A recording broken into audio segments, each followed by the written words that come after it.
Welcome to this explainer. Picture this. Right now, somewhere in northern Tanzania, a Hadza man is napping in the shade of a baobab tree. And look, he isn't lazy, and he certainly isn't unemployed. He's simply finished his work for the day.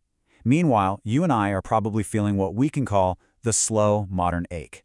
You know that feeling, right? That underlying exhaustion from a life that feels like it never quite arrives. See, our bodies are essentially hunter-gatherer hardware, but we're trapped in this high-tech world we simply weren't built for. So today, we're going to explore this biological mismatch and figure out exactly how to reclaim our time. Okay, let's dive into this stark contrast. On one side, we've got the modern fever dream, grinding through a 40-hour work week, getting jolted awake by alarms, battling endless burnout, and essentially paying for a life you barely have time to live. But for 99% of human history, our ancestors lived a completely different reality. Anthropologists actually call them the original Affluent Society. Why? Because they had an absolute abundance of the one thing we never seem to have enough of, which is time. They were thriving, not just surviving. That brings us to secret number 1, the 15-hour work week. 90,000. Just let that massive number sink in for a second. That is the average number of hours we spend of our lives at work. But back in 1963, anthropologists tracking the Kung and Hadza hunter-gatherers made this really shocking discovery. It turned out that adults in these societies secured their survival in just 15 to 20 hours a week. That's roughly 2.5 hours a day. I mean, most of us hit that quota before we even finish our first cup of coffee. The rest of their time was spent resting, talking, and making art. Their mindset was actually incredibly simple. They didn't feel this constant need to monetize their time or climb some imaginary career ladder. Their version of efficiency was straightforward. When they had enough food for the day, they simply stopped, period. And this presents a massive opportunity for us today.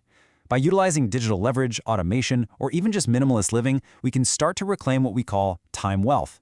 True efficiency isn't about packing more tasks into your day. It's about having enough so you can enjoy doing absolutely nothing. Moving right along to secret number 2, biphasic sleep and the quiet state. You know, for 300,000 years, long before anyone ever flipped a light switch, humans didn't actually sleep in one giant 8-hour chunk. They practiced what's called biphasic sleep. The night was naturally broken up into phases. You had 4 hours of a first sleep, followed by a 1 to 2 hour wakeful period, and then 4 hours of a second sleep. So if you wake up at 2 a.m. today, you might immediately think you have insomnia. But historically, that was a feature, not a bug.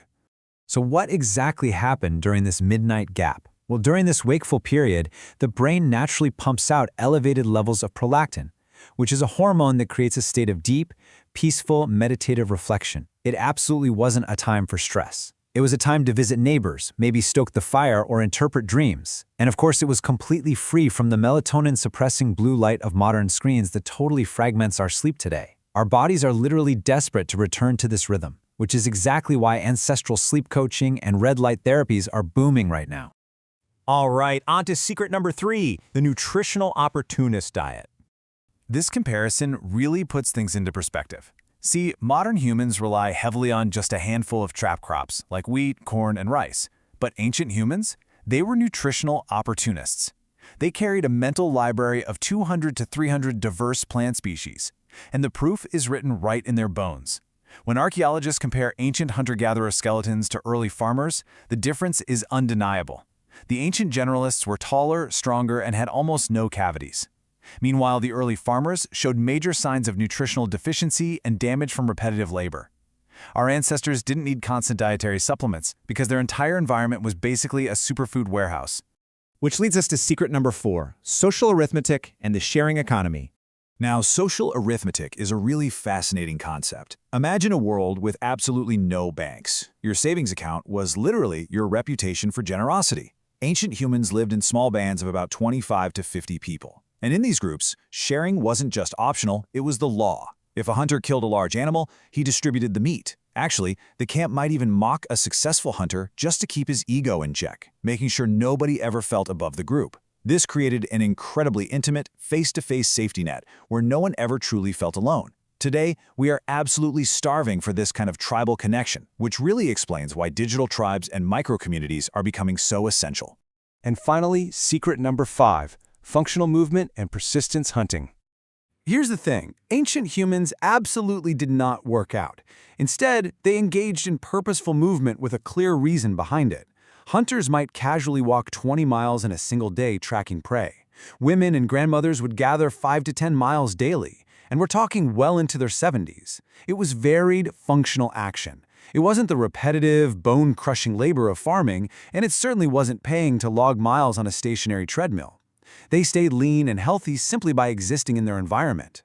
It turns out we actually have a built-in evolutionary cheat code. Because we're the only species that can sweat effectively while running, we were perfectly built to engage in persistence hunting. We could literally out-jog animals in the midday heat until they just collapsed from heat exhaustion. Endurance is hardwired directly into our DNA. Our bodies don't crave a sterile indoor workout routine, they want to walk in the woods with a real purpose. So, how do we fix this? Let's talk about reclaiming your time wealth. Remember, you and I possess the exact same nervous system as the people who painted cave walls 30,000 years ago. We have the exact same fundamental need for sun, touch, and conversation. The goal here isn't to just throw away all our modern comforts and revert to the Stone Age. The goal is to honestly evaluate which trades we made were actually worth it and which ones we need to take back. So here are 3 simple steps you can take today. First, turn off the overhead lights at sunset to protect your sleep. Second, go for a purposeful walk until you're genuinely tired. And third, share a meal with a friend without checking your phone to start rebuilding that social arithmetic.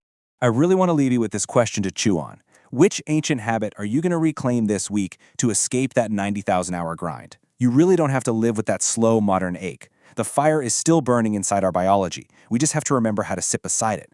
If you want to keep hunting for true time wealth, make sure to subscribe and hit that notification bell. We're going to keep exploring these structured blueprints that help you work less and live more. Until next time, stay focused and keep learning.